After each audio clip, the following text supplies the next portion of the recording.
Senhores, muito bom dia. Temos imenso prazer em recebê-los neste nosso segundo dia de atividades. Pedimos a gentileza de ocuparem os seus lugares, colocarem seus telefones em modo silencioso, na premência de não poder desligá-los. Aqueles que puderem, por gentileza, o façam. Nós informamos que nós temos canecas personalizadas com a logo deste evento, que serão sorteadas aos participantes que estarão presentes e serão entregues ao final de cada período.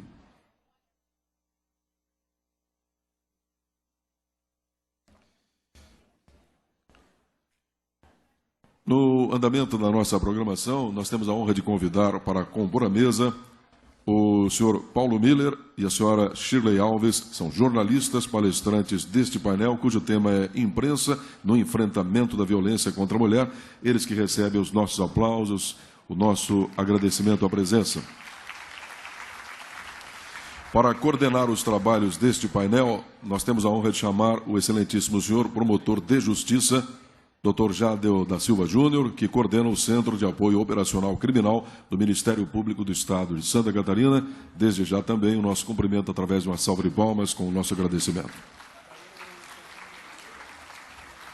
Paulo Miller é jornalista, é formado pela Universidade do Vale do Itajaí, é mestrando em jornalismo pela Universidade Federal de Santa Catarina e atua em telejornalismo há 10 anos. Ele tem passagens pela TV Litoral, Panorama, pela RIC TV Record e atualmente é repórter na NSC TV. É membro do GIP-Tele, Grupo Interinstitucional de Pesquisa em Telejornalismo, vencedor de 8 prêmios da categoria Telejornalismo Nacional e Regional.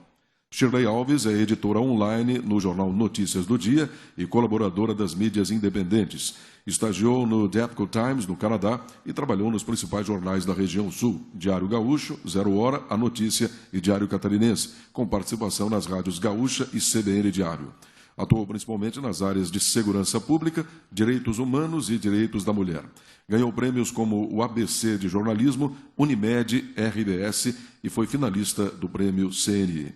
Passamos a palavra ao Dr. Jadel. Bom dia a todas, bom dia a todos, bom dia a todas as senhoras desembargadoras, senhores desembargadores, as senhoras juízas, senhores juízes, representantes do Ministério Público, senhores policiais, militares, senhores policiais civis, senhores assistentes e senhoras assistentes sociais, psicólogas, psicólogos, senhores servidores. Eu quero, inicialmente, agradecer o convite que me foi formulado, por mais uma vez participar de um evento da importância como esse. Quero também parabenizar e, de certa forma, fazer uma reverência à desembargadora Salete Somariva, que se colocou à frente dessas questões relacionadas à neutralização da violência e da criminalidade, sobretudo contra as mulheres.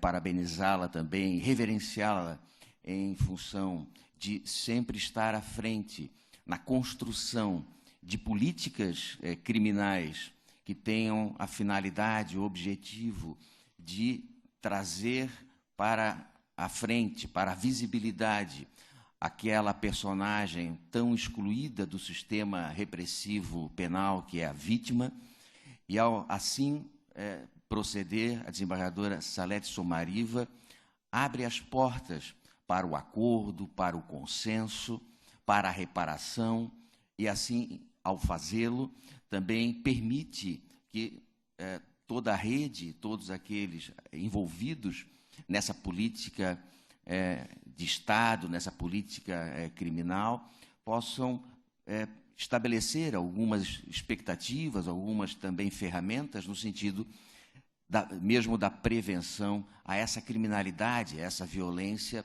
que vem crescendo tão geometricamente e assolando, vamos dizer assim, a comunidade catarinense.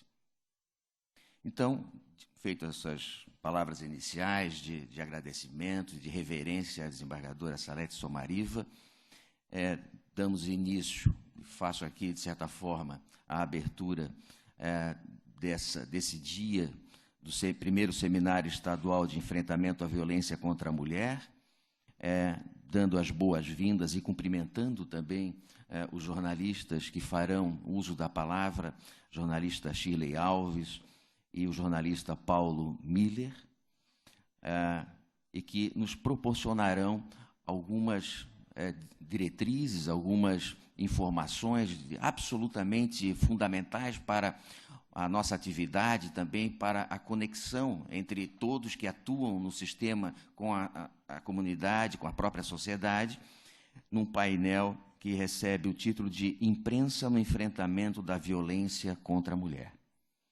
Então, dito isso, passo a palavra, quem iniciaria, Paulo? A jornalista Shirley Alves, para o uso da palavra. Por favor.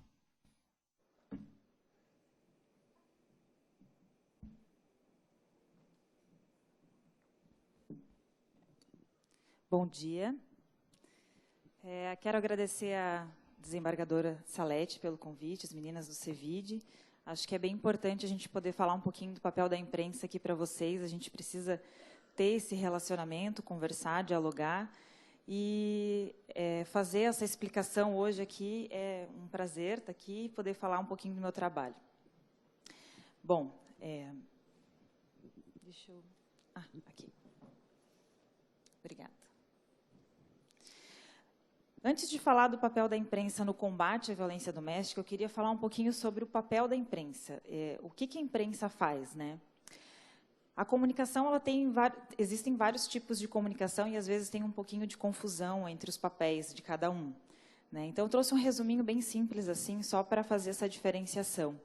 Da publicidade, que se resume a anunciar um produto, um serviço. A propaganda, que é a divulgação de ideias, pensamentos, causas, enfim. O marketing, que é com foco mais estratégico em mercado mesmo, né?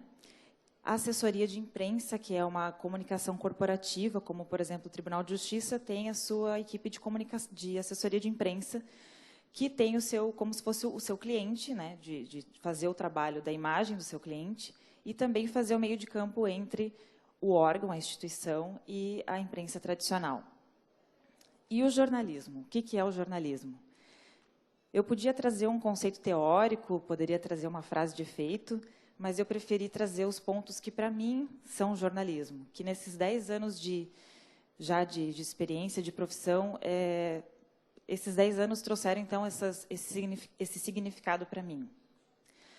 O jornalismo, para mim, a principal ferramenta do jornalismo, o principal objetivo do jornalismo é fiscalizar. Especialmente as instituições, os órgãos públicos. Não só os órgãos públicos, mas especialmente os órgãos públicos. Monitorar esse trabalho, né, das instituições, cobrar medidas, ações, as promessas, né, que são feitas. Para mim, esse ponto é um dos mais importantes. Dar voz a quem não é ouvido, né? Muita gente acaba procurando a imprensa quando já todas as outras possibilidades já se esgotaram. A pessoa já passou pela delegacia, já passou pelo Ministério Público, já passou pela Justiça e não conseguiu alcançar o objetivo. E aí a pessoa pensa, o que eu faço agora? Vou procurar a imprensa. E aí acaba chegando para a gente, então, as histórias. Também serve para provocar reflexão, né, quando a gente traz a informação, traz dados, repercute com pessoas especialistas em um determinado assunto, a gente também consegue provocar reflexão nas pessoas. E contar história. Eu acho que contar história, ela resume todo o resto, né? Eu preciso trazer para a vida real aquele tema que eu estou querendo debater, que eu estou querendo trazer à tona, que eu estou querendo dar luz. Então, eu preciso ter a história das pessoas. Então, para mim, isso é jornalismo, não é só informar, é muito mais do que isso. E qual é o impacto desse jornalismo, então, na sociedade? Eu trouxe esse exemplo que, para mim, é muito emblemático, ele é bem antigo, é de 2012. Eu estava ainda no começo da carreira, e no começo a gente é chamado de foca, né, Paulo? Eu ainda era foca nessa época. E essa história, ela não é de violência doméstica, é de abuso sexual infantil, mas eu acho que esse exemplo é legal para o início da minha fala, justamente para mostrar essa questão do impacto. Essa história surgiu através de uma notinha do jornal. A gente ficou sabendo que um professor que havia abusado das alunas de 6 a 9 anos, ele tinha sido condenado pelo crime de estupro de vulnerável, e que no dia da condenação dele, havia um grupo de pessoas fazendo protesto lá na frente, mas não contra ele, contra as crianças e as mães das crianças. Porque ele era uma pessoa muito benquista na sociedade. Ele era professor de música e filosofia, ele tocava na igreja, ele já tinha sido vereador, ex-seminarista. Então, ninguém acreditava nas crianças. E aí, a gente resolveu ir até Monte Castelo para entender o que estava acontecendo.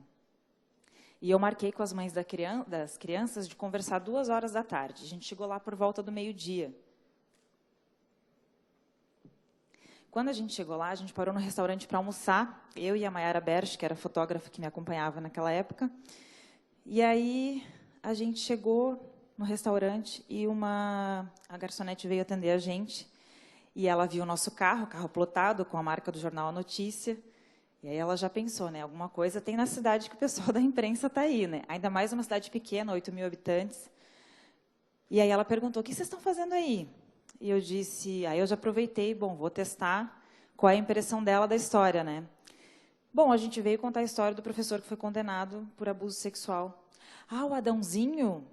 Adão Lemos era o nome dele. É o nome dele. Eu disse, sim.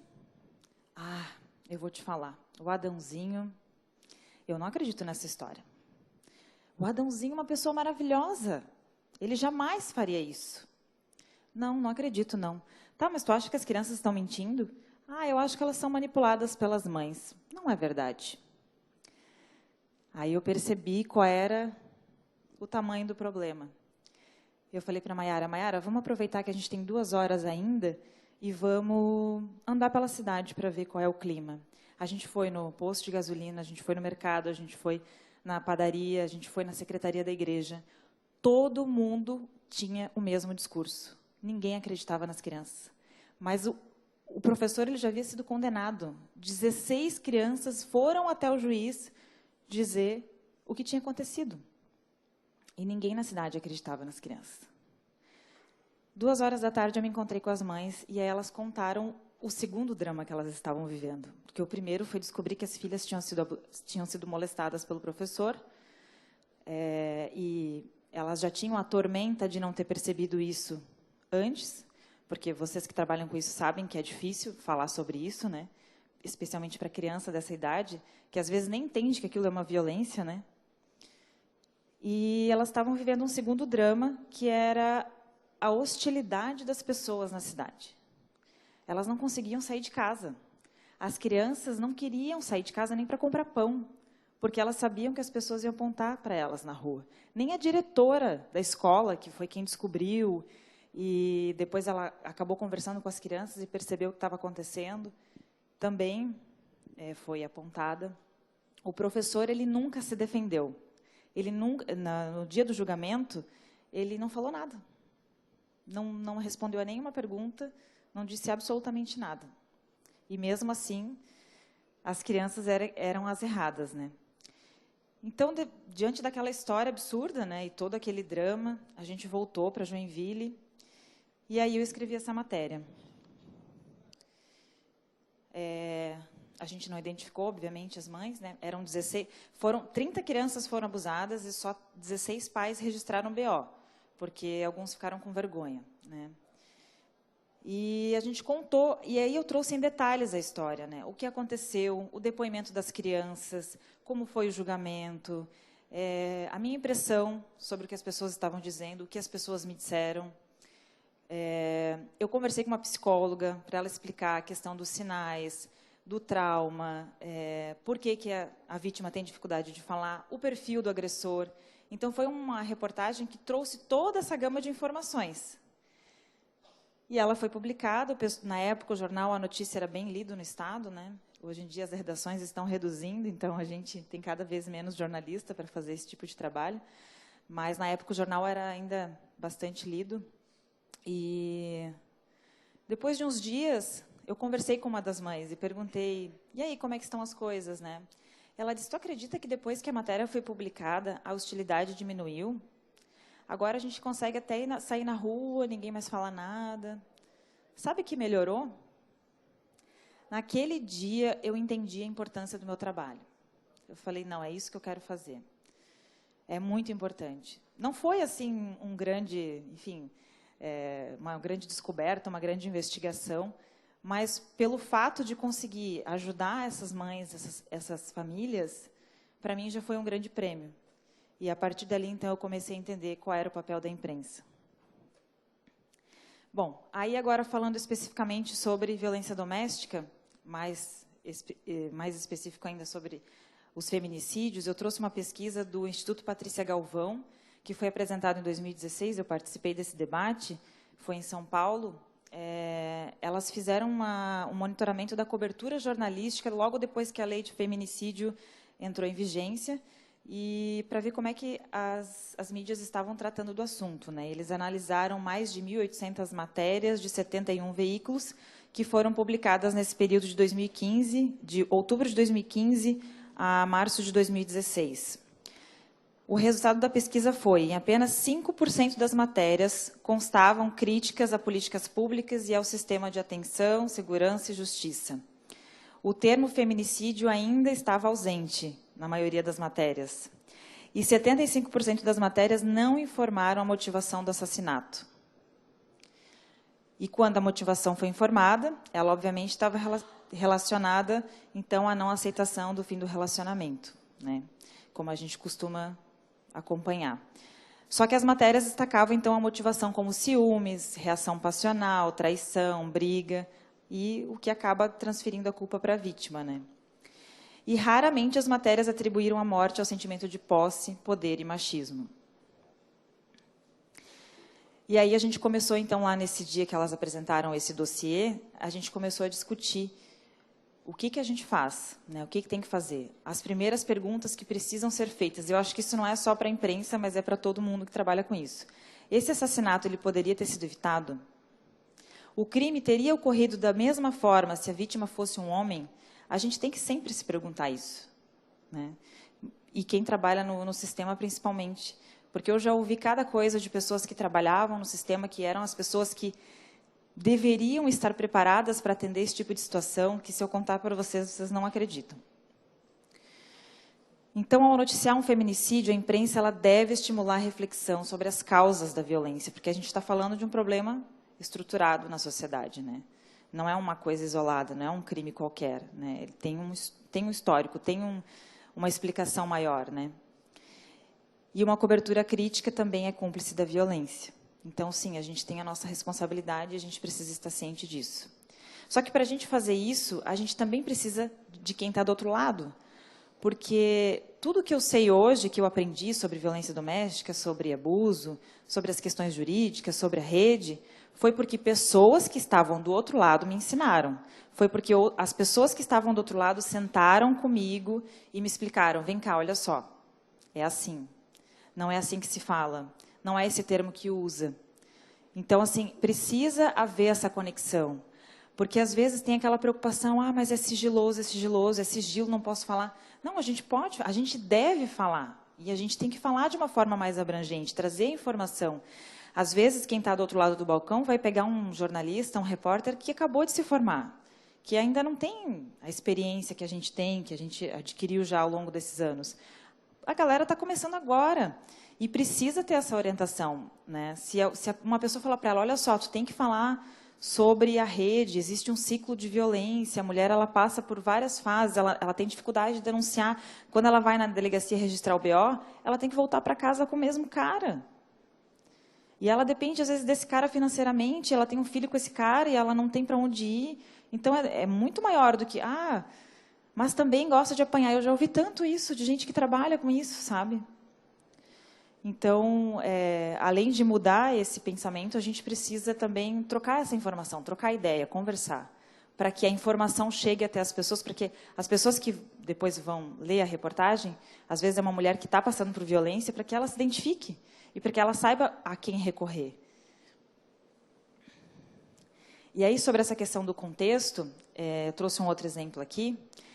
Para fazer isso, a imprensa, então, precisa de dados para mostrar a dimensão do problema, para mostrar que esse problema é um problema estrutural. e acesso às fontes especializadas. As pessoas precisam conversar com a gente para que a gente, então, leve essa informação para o leitor. Seja o leitor de jornal, seja quem está assistindo a reportagem na TV, quem está lendo na internet. E, para fazer isso, a gente precisa também de independência, porque não é só um repassador de informação. A gente precisa ouvir todo mundo, né? Ouvir a vítima. Será que está bom? Será que o serviço está funcionando bem? Quem vai me dizer isso não é a pessoa que trabalha lá, é a vítima. Ela que vai me dizer se está funcionando bem. E esse caso foi em Porto Alegre. A gente fez uma matéria, então, é um jornal, o Diário Gaúcho, ele é um jornal popular que circula na periferia.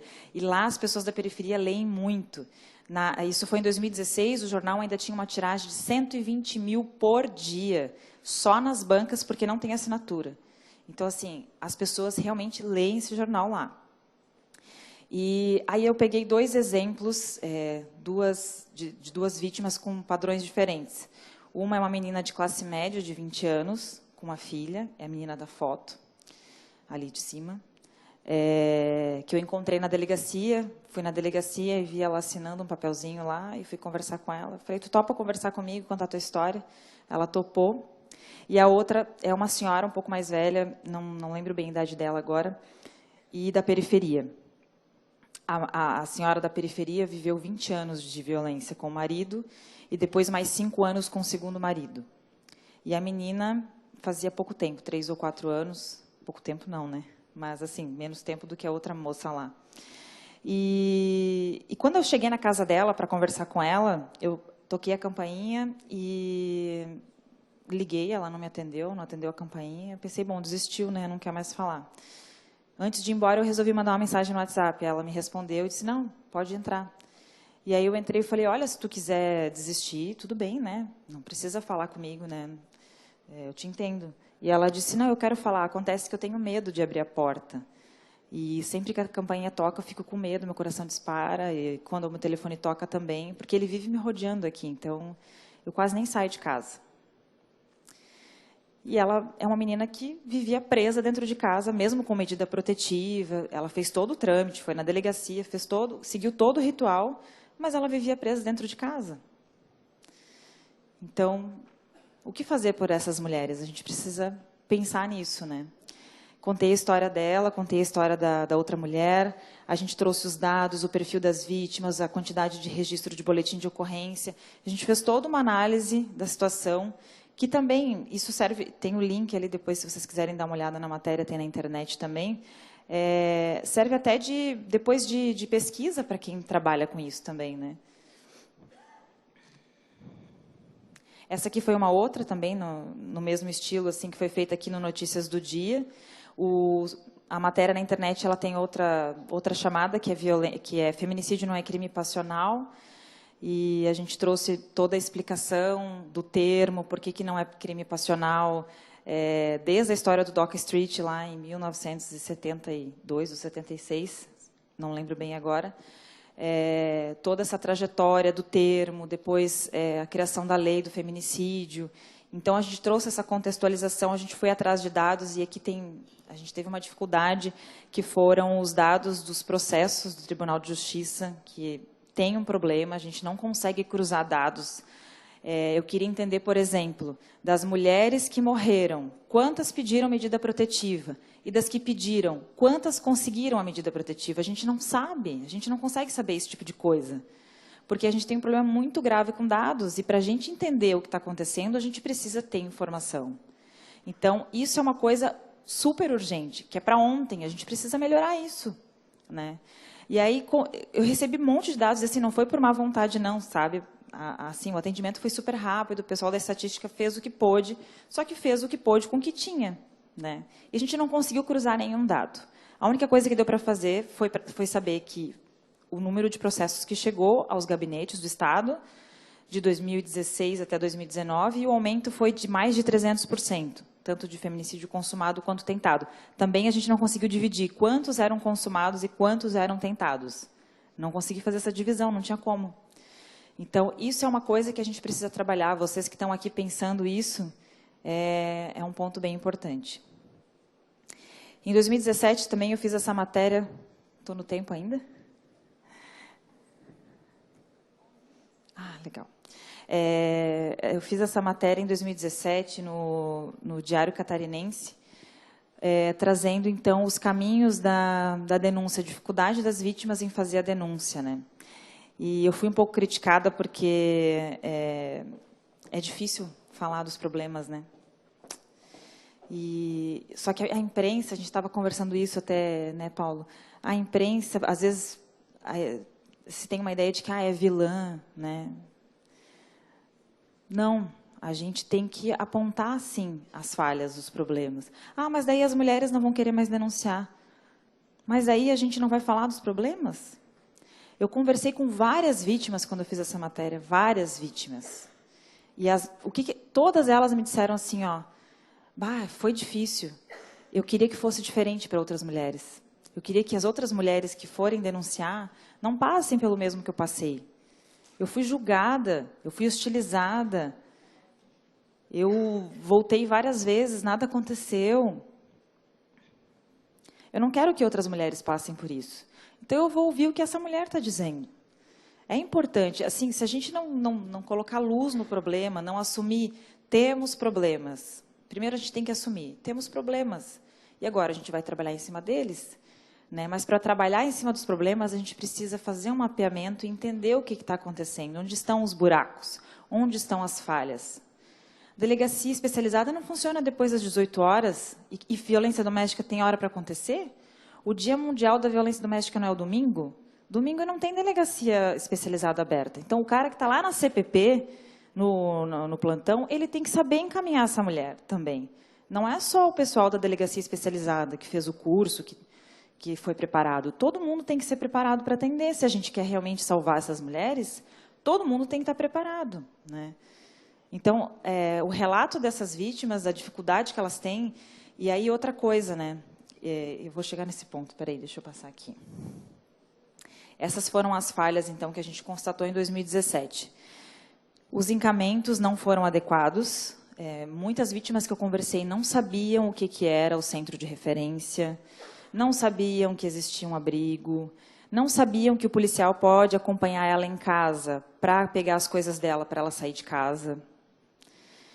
Então, existe uma falha de encaminhamento, sim. Pode ser que tenha melhorado, né? Isso foi em 2017, mas eu percebo, assim, sempre quando eu converso com as vítimas, que existe essa dificuldade. 4 especialidades numa mesma delegacia reduzem a qualidade do atendimento. Eu trabalhei no Rio Grande do Sul, então posso fazer um comparativo. Lá eles têm a DEAN, Delegacia da Mulher. E a delegada Tatiana Bastos, lá em Porto Alegre, ela revolucionou a delegacia lá. Os bons exemplos também a gente tem que destacar, né? A delegacia, tu entra na delegacia hoje, tu não reconhece, assim, não parece uma delegacia. E uma coisa que as vítimas reclamam bastante é que, quando chega no primeiro atendimento, ela é atendida por um homem. Daí ela vai fazer o exame no IGP, é um homem que faz o exame. Mas são homens preparados. Podem até ser homens preparados, mas a mulher acabou de sofrer uma violência por um homem. Ela está fragilizada, ela não vai se sentir à vontade com um homem. Mas a gente não tem mulher suficiente. Então, não sei, vamos pensar. O que a gente... Eu não sei, eu não tenho a solução. Mas eu estou trazendo para vocês as dificuldades que a gente percebe ao longo do caminho e que precisam ser discutidas. Tá, vamos colocar uma mulher, então, no primeiro atendimento, de repente o homem faz a segunda parte, não sei. Mas isso tem sido um problema que as vítimas relatam, né? E os próprios policiais na delegacia reclamam de desgaste. Poxa, são 4 especialidades difíceis de lidar, né? Violência contra idoso, violência contra criança vítima de violência, adolescente, mulher, adolescente infrator, tudo na mesma delegacia, todos os temas de extrema complexidade. Eu fui na delegacia, conversei com os policiais e todos eles falaram, eu não aguento mais, eu estou ficando doente. Então, a gente precisa ver esse problema, olhar melhor para ele, né? Já falei das vítimas ali, os policiais sobrecarregados. Estatística, como eu já falei, dei esse exemplo do Tribunal de Justiça. A estatística da Secretaria de Segurança Pública também, até 2017, não reconhecia o termo feminicídio, separava por homicídio de mulher e homicídio de mulher em contexto de violência doméstica. Mas não é só violência doméstica, né? E agora não tem mais a estatística disponível no site da SSP. Antes tinha ali aberto, você podia fazer a pesquisa dos últimos 10 anos. Eu quero saber, sei lá, quantas mulheres morreram, quantas mulheres foram vítimas de ameaça, enfim. Não tem mais. Agora tem o boletim semanal, que é com alguns dados específicos escolhidos pela secretaria. Não, eu não consigo mais fazer aquela pesquisa detalhada, né? Claro que existe a lei de acesso à informação, eu e qualquer um de vocês pode fazer esse pedido via lei de acesso, eles têm 20 dias para responder, e se não responder, pode recorrer e tudo mais, então a gente utiliza bastante esse recurso da lei de acesso à informação, né? Mas eu confesso que sinto falta desses dados disponíveis assim abertamente. E, por último, a demanda reprimida no Ministério Público e no Poder Judiciário, muitos casos, pouca gente. As varas têm poucas pessoas, e aí fica uma demanda reprimida.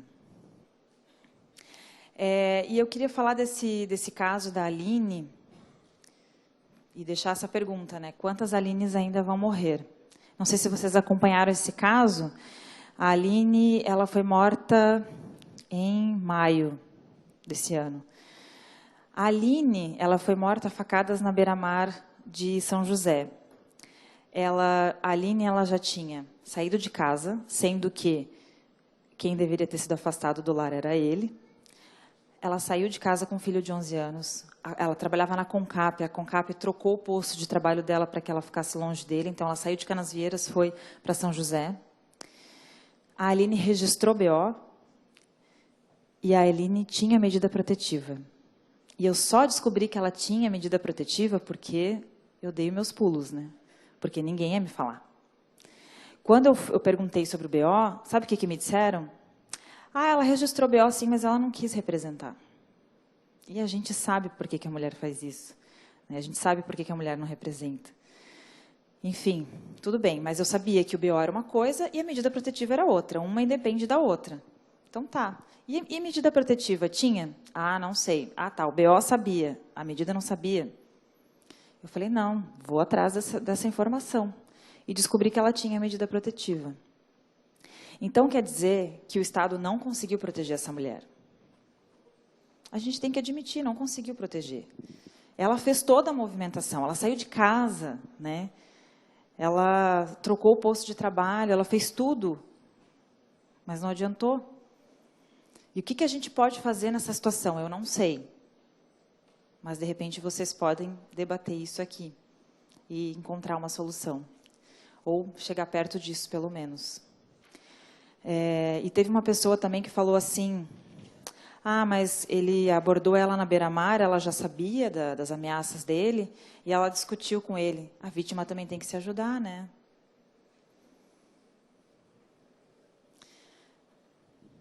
Não sei nem o que dizer sobre isso. E, por último, para finalizar, então, eu queria falar um pouquinho sobre a exposição do agressor e da vítima. A gente acaba, nós da imprensa especialmente, expondo demais a vítima e nunca o agressor, porque também descobrir, chegar à informação de quem é o agressor é um processo difícil, assim, né? A gente expõe muito a vítima, a gente bota a cara da vítima, a gente fala detalhes de quem ela era, o que ela fazia, e o agressor a gente não mostra. E é uma falha nossa, a gente precisa mudar isso. E a questão do sigilo acaba sendo, mas é sigilo e tal, mas até que ponto o sigilo está protegendo a vítima?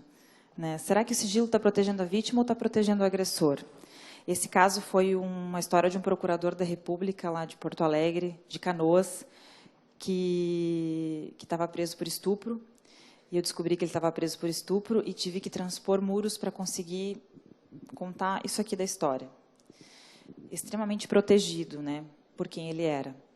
E a gente conseguiu contar a história, até foi uma história bem difícil, porque depois ele acabou cometendo suicídio, e, enfim, ele tinha uma questão lá que o advogado dele conseguiu o laudo psiquiátrico, que ele seria transferido para o hospital psiquiátrico, e ele não queria isso, e, enfim, foi uma história bem difícil, tanto para mim quanto para a vítima, mas, assim, a gente fez o que estava ao nosso alcance, falou da história, mas é sempre muito difícil, né? E essa outra história aqui também é da Mariana Ferrer, eu acho que quem é daqui conhece, a menina que foi abusada no Beach Club, foi estuprada no Beach Club lá em Jurerê, e foi uma dificuldade imensa de descobrir quem era o cara, o que aconteceu, a vítima extremamente julgada na internet, especialmente, né? E até que eu consegui acesso, então, aos documentos, entendi o que tinha acontecido. A gente mostrou que ele se contradisse, né? Ele disse no depoimento que ele não encostou nela, mas o exame de DNA comprovou o contrário. E isso ajudou a minimizar os julgamentos da vítima, né? Que, mas ela estava na festa, ela estava de roupa curta, né? Sempre aquela história de que a vítima que provocou, a vítima que é a culpada. Então, essa matéria também, além de mostrar quem era o agressor, ela ajudou a minimizar um pouco esse julgamento, né? E uma outra coisa que eu acho importante falar é que as vítimas, elas costumam comentar que elas gostariam de saber se o cara que ela está se relacionando já tem um histórico de violência doméstica. Teve uma vítima que eu conheci, que eu conversei esse ano, e ela é bem esclarecida, ela tem bastante conhecimento até da área jurídica, e ela falou isso para mim: poxa, se eu soubesse que ele tinha histórico, que já tinha uma outra medida protetiva contra uma outra mulher, eu jamais teria me relacionado com ele. A gente tem um outro caso agora, recente, de uma moça que desapareceu em Apucarana, e a polícia já acredita que ela está morta, porque tem imagens da câmera de segurança do marido dela, só o marido saindo do apartamento e ela não. E ele sai com uma mala, então eles acham que o corpo estava na mala. Esse cara, ele estava foragido em Santa Catarina por uma tentativa de feminicídio contra a ex-mulher. Ele fugiu, foi para o Paraná, e aí também tem esse problema de comunicação entre os estados, né? E, bom, enfim, não tinha como ela saber, ela não conhecia ele, conheceu, se apaixonou, eles casaram, estavam 5 anos juntos, já tinham uma filha de 3 anos, e ele era foragido por uma outra história, e ela não sabia disso. A família dela estava enlouquecida, porque não tinha informação sobre isso. O que a gente pode fazer com isso, gente? Eu não sei, mas assim, eu acho que é algo a se discutir, sabe? De repente, ter essa informação disponível, né? De a gente saber, de eu poder pesquisar, mas essa pessoa, de repente, tem algum histórico, né? Eu não sei, eu gostaria de saber.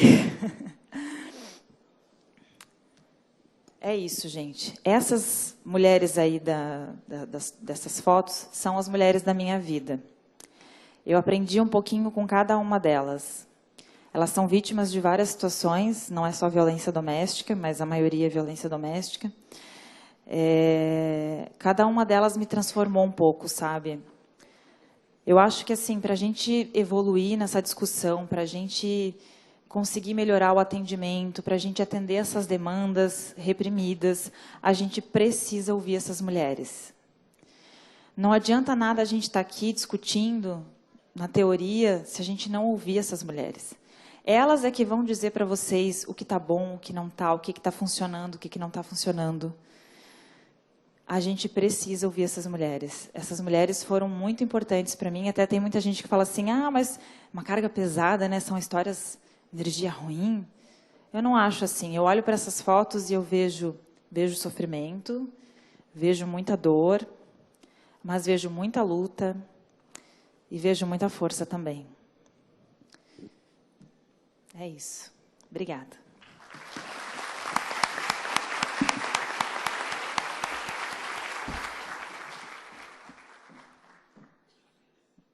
Obrigado, Shirley Alves, muito interessante. E aí que a gente verifica a partir da sua fala o quanto ainda precisamos avançar nessa quadra, vamos dizer assim, né, de violência e de criminalidade. Bom, passo agora a palavra ao jornalista Paulo Miller para as suas considerações. Bom dia, gente. Tudo bem com vocês? Vou ficar aqui na frente também, né? Sou jornalista de TV, então a gente fica gesticulando por aqui. Shirley, parabéns. Eu vou complementar um pouquinho da tua apresentação também com alguns dados, mas eu quero fazer aqui mais ou menos o papel de advogado do diabo. Porque a Shirley trouxe bons exemplos aí do que a imprensa vem cumprindo com o seu papel, mas a gente também precisa falar que, até por conta da minha pesquisa, que eu vou mostrar para vocês ali dentro da própria universidade, a gente tem algumas falhas na própria cobertura que a imprensa acaba proporcionando desse tema, e que a gente precisa corrigir essas etapas. essas falhas, que eu chamo assim. Deixa eu só passar essa telinha aqui. Primeiro, eu queria começar com alguns dados. Esses são dados oficiais aqui de Santa Catarina, dados de feminicídios até junho deste ano, tá? Até porque no dia 7 de outubro a gente já bateu o recorde de feminicídios aqui no estado, já são 43 mulheres mortas por conta de simplesmente serem mulheres, número que já ultrapassou todo o dado do ano passado, que foram 42 casos, e até junho a gente tinha essa estatística aqui, ó. 79% de todos os casos aconteceram em área urbana, 73% dos casos dentro de casa, dentro da casa dessas mulheres, e 35% delas foram mortas com arma de fogo. As vítimas extremamente novas, média de idade 36 anos, 62% delas tinham boletim de violência doméstica registrada na delegacia. 69% delas foram assassinadas ou pelo ex ou pelo atual companheiro. E um outro dado agora bastante interessante com relação aos autores desses feminicídios. 73% tinham passagens pela polícia e 43% deles justamente por violência doméstica. Dados oficiais do governo aqui de Santa Catarina.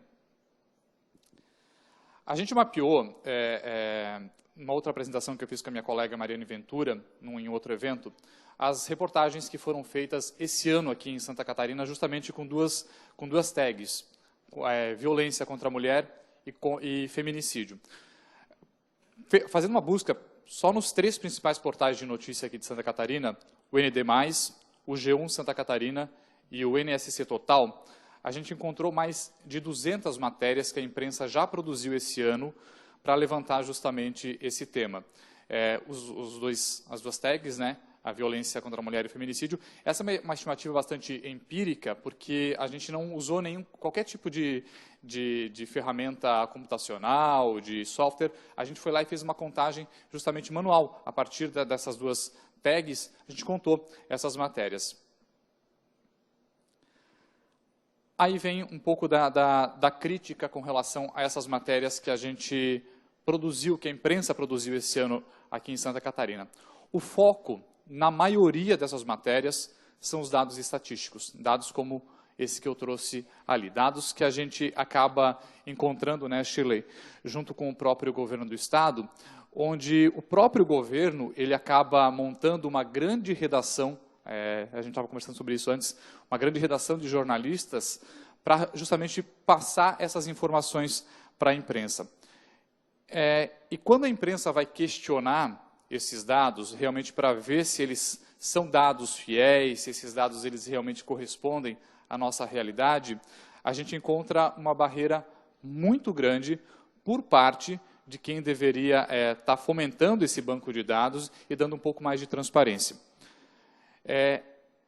Por conta disso, a imprensa acaba justamente só reproduzindo as informações oficiais, sejam informações da Polícia Militar, sejam informações da Polícia Civil ou compiladas pela própria Secretaria de Segurança Pública. Diante desse cenário que a gente encontrou nessa pesquisa que a gente fez, é que as matérias elas não trazem aprofundamento, como as que a Shirley acabou apresentando, desses casos. Elas acabam muitas vezes até dando voz para essas mulheres, mas não aprofundam o problema. A gente realmente não discute o que está acontecendo aqui em Santa Catarina para a gente ver outros índices de criminalidade diminuindo de forma drástica aqui no estado, mas a violência contra a mulher aumentando. Outra fragilidade que a gente acaba encontrando na cobertura aqui no estado. Pouca diversificação das fontes. Geralmente são as mesmas fontes ouvidas em todas as matérias, ou fontes oficiais, do próprio Tribunal de Justiça, da própria polícia, mas são sempre as mesmas pessoas. E os questionamentos acabam sendo os mesmos e não há uma evolução, uma profundidade para a gente poder abranger mais esse assunto e trazer essa temática à tona. Além de ser uma temática pouco explorada, porque quando você vai comparar com outros assuntos, esse número de 200 matérias que foram produzidas é muito pequeno, diante do problema que a gente acaba encontrando aqui no estado. Por outro lado, a imprensa ela tem esse papel fundamental de informar, de divulgar a temática, de conscientizar, de problematizar, e eu digo, principalmente, um papel de educar. Porque a gente tem esse dever, enquanto jornalista, de levar a informação, mas de levar uma informação que ela transforme, não uma informação que simplesmente seja jogada na sociedade e que não faça qualquer tipo de diferença. Como fazer isso? De que forma abordar isso de maneira diferente, que realmente produza resultados e que a gente consiga, por meio de uma parceria entre a imprensa, a sociedade civil organizada e as próprias autoridades, Tribunal de Justiça, magistrados, juízes, policiais, mudar essa realidade aqui no Estado. Eu encontrei uma matéria, eu não trouxe hoje matérias minhas, mas eu trouxe matérias de outros colegas para elucidar como que as abordagens elas podem ser diferenciadas e como que o assunto ele é tão importante que às vezes a gente acaba ficando com uma viseira e não abrindo o leque do que está acontecendo por aqui. Essa é uma reportagem da minha colega Ângela Bastos. Ela fez em 2017 uma reportagem multimídia. O título da reportagem é Sozinhas. Ela divulgou, ela foi publicada no Diário Catarinense, na internet, e também teve uma versão para a TV. Eu vou passar um pedacinho só dessa reportagem, só para a gente ver que o problema lá, no começo eu trouxe um dado de que a maioria dos casos são na área urbana, mas porque a gente às vezes não enxerga o problema. A gente pode achar que eles são simplesmente na área urbana, por conta até dos dados oficiais, mas eles estão em todos os cantos. Vamos rodar?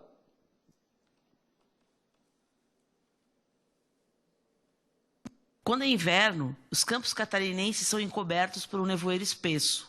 A paisagem se altera. A cerração impede a visibilidade.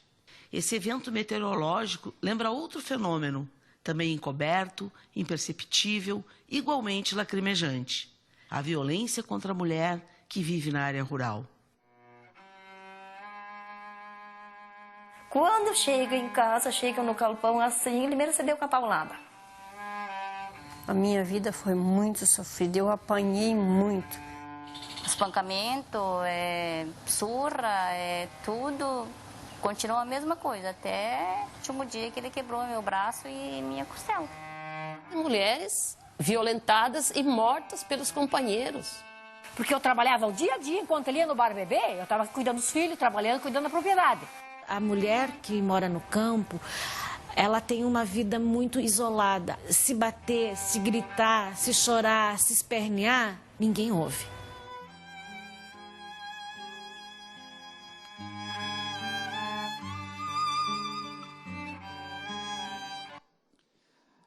Passar só um pedacinho, quem quiser mais assistir a reportagem, ler também, é só procurar lá Sozinhas no YouTube que a gente encontra.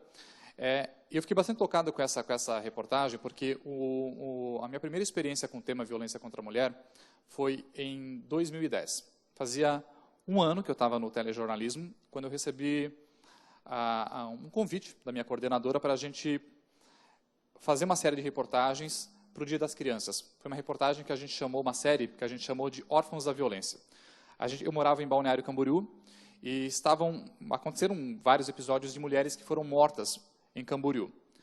A gente conseguiu, naquela época, apenas o nome dessas mulheres e o endereço que elas foram assassinadas e o dia. A gente pegou o carro, a gente foi em cada endereço para saber quem são essas mulheres, por que elas foram mortas.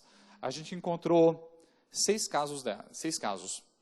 Dos 6 casos, 4 delas haviam sido mortas justamente por companheiros ou ex-companheiros, simplesmente pelo fato delas serem mulheres.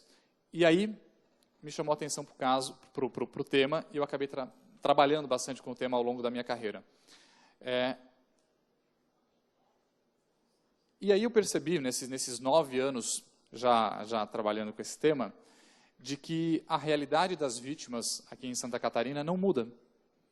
Independente da cidade, se é capital, se é interior, elas acabam encontrando uma dificuldade que a própria Shirley constatou nas matérias dela, dessa falta de estrutura. Isso aqui é uma matéria recente, agora de 2009, lá em Blumenau, se eu não me engano. Pomerode. Uma mulher que foi procurar atendimento para fazer um exame de corpo de delito. Essa matéria ela foi veiculada também na NSC, no Jornal do Almoço, e ela não conseguiu fazer o exame. Ela esperou, se eu não me engano, eu não lembro as horas, mas ela esperou várias horas para conseguir passar por um exame de corpo de delito, numa estrutura que deveria dar amparo para ela, no momento em que ela já estava fragilizada. Então, essa é a realidade das vítimas aqui no Estado, que eu acho que os senhores e as senhoras devem encontrar mais do que a gente no dia a dia, vocês que atendem esses casos. E aí está o papel da imprensa, que às vezes, como mesmo a Shirley falou, a imprensa é vista como vilã, quando a imprensa acaba cobrando que essa estrutura realmente ela funcione. Mas se não for a imprensa cobrar, dar voz a essas mulheres, quem vai dar voz a elas? Né? E aqui, quando eu falei na questão da imprensa como educadora, eu quero trazer um exemplo do Jornal do Almoço, inclusive essa turma ontem abriu aqui o seminário. Diante de todos esses números que a gente tem de casos de violência doméstica, feminicídio em Santa Catarina esse ano, no Jornal do Almoço a gente acabou fazendo algumas matérias especiais esse ano e a gente pensou, o que a gente pode fazer para tentar mudar um pouco essa realidade? Será que a gente está fazendo uma cobertura realmente que faz a diferença, realmente que pode mudar essa realidade? Surgiu, então, a ideia de promover um concurso com as escolas particulares e públicas aqui da região, justamente para a gente atingir os jovens, as pessoas que estão lá, que vão ser o futuro da nossa sociedade. Surgiu o concurso Nossa Voz por Elas.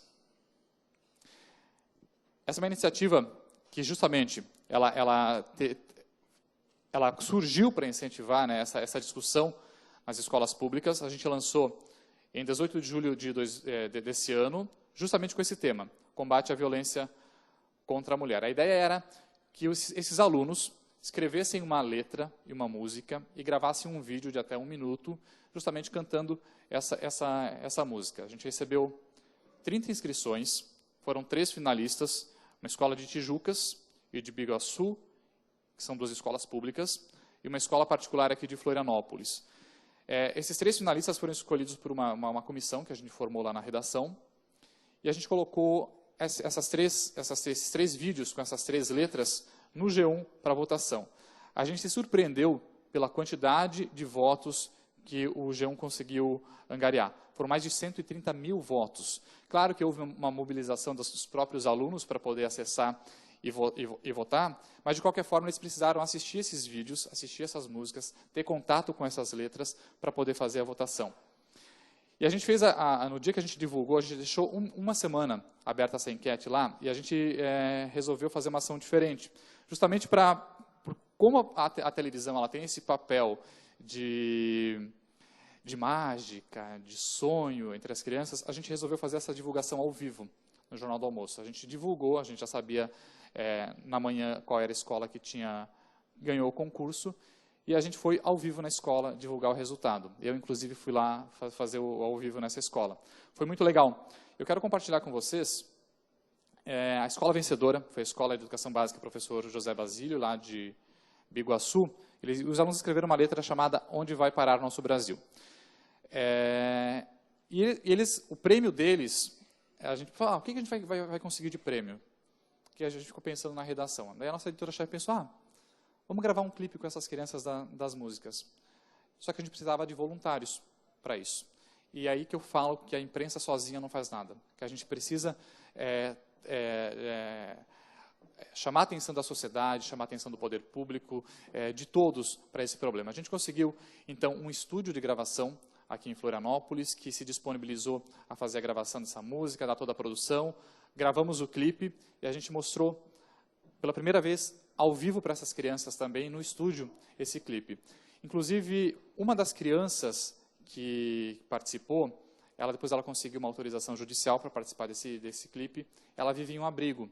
Então, durante várias etapas do concurso, a gente não pôde mostrar ela, mas depois a Justiça acabou concedendo a autorização e ela gravou o clipe. Eu quero mostrar para vocês justamente um pedacinho da divulgação ao vivo e da emoção dessas crianças em tratar desse tema, a própria diretora falou que mobilizou toda a escola de uma forma diferente, e aí que eu falo do papel, da importância, né, Shirley, fundamental da imprensa nesse papel de educação da sociedade, porque eu acho que enquanto a gente não tratar desse tema lá em casa, com as nossas crianças, a gente não vai conseguir mudar.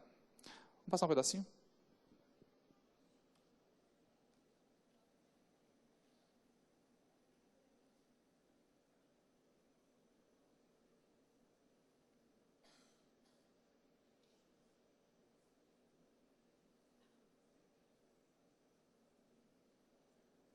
Será que não vai rodar?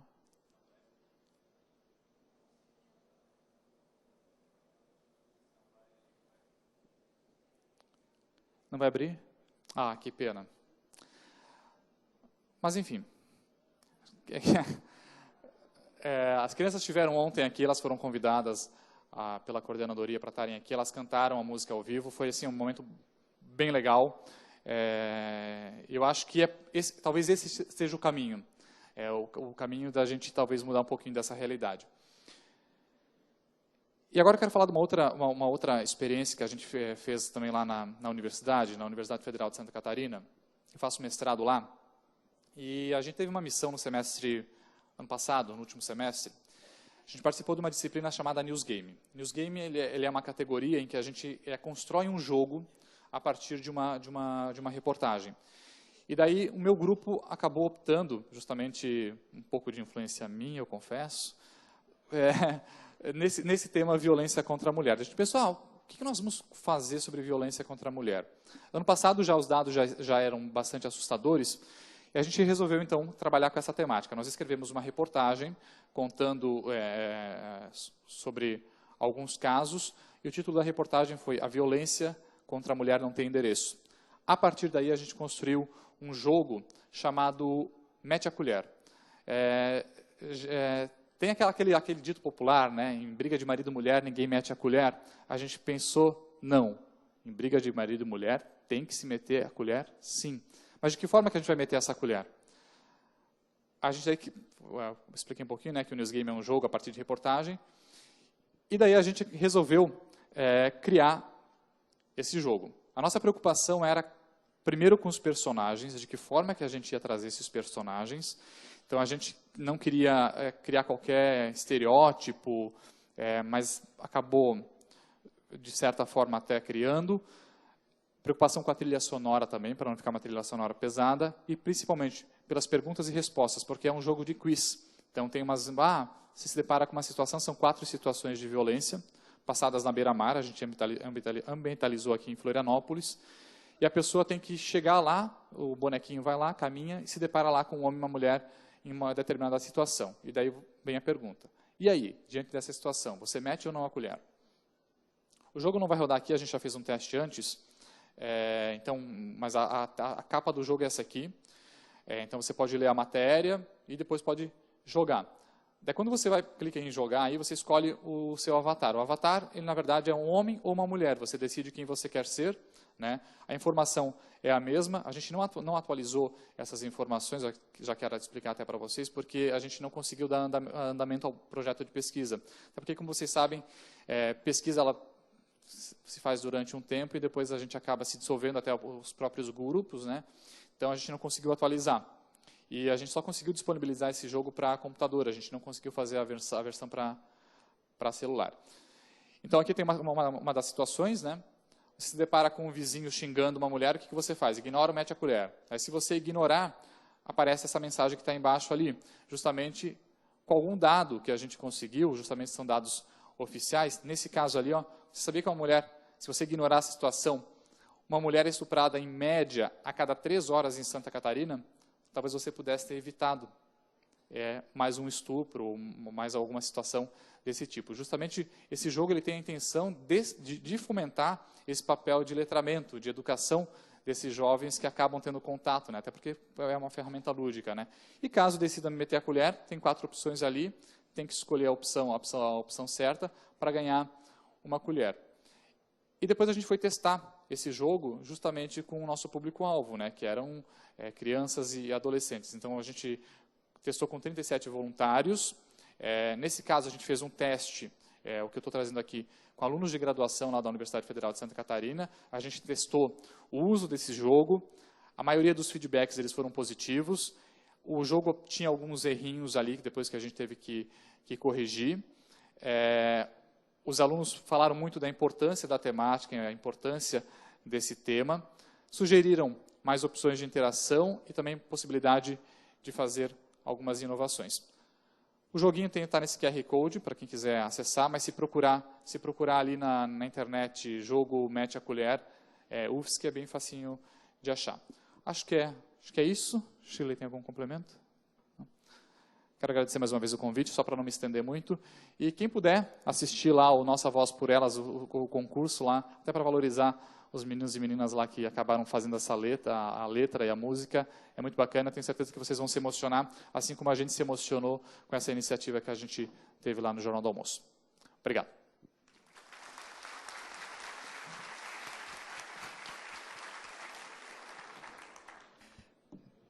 Infelizmente, nós não teremos tempo para perguntas. Eu quero só parabenizar as exposições riquíssimas dos nossos expositores, do Paulo e da Shirley, que apresentaram, de certa forma, fizeram uma apresentação, ambos, e de alguma forma se encontram, se convergem.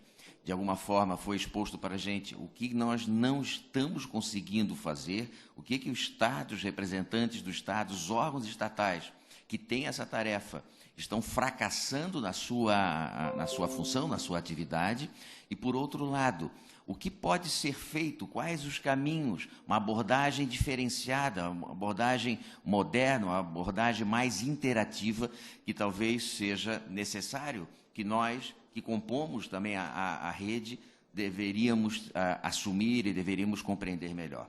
Então, feitas essas considerações, eu agradeço a atenção de todos, agradeço mais uma vez a Shirley e o Paulo pela riqueza das suas exposições e encerro assim, dessa forma, esse painel. Obrigado. Convidamos o Dr. Jadel para que faça a entrega de umas lembranças aos jornalistas Paulo e Shirley, por gentileza, por favor.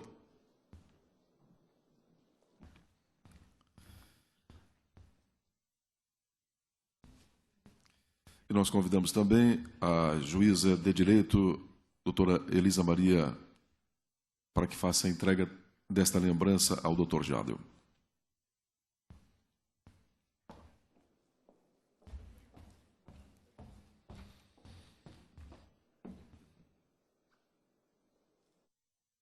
Mais uma vez o nosso agradecimento através de uma salva de palmas. Nós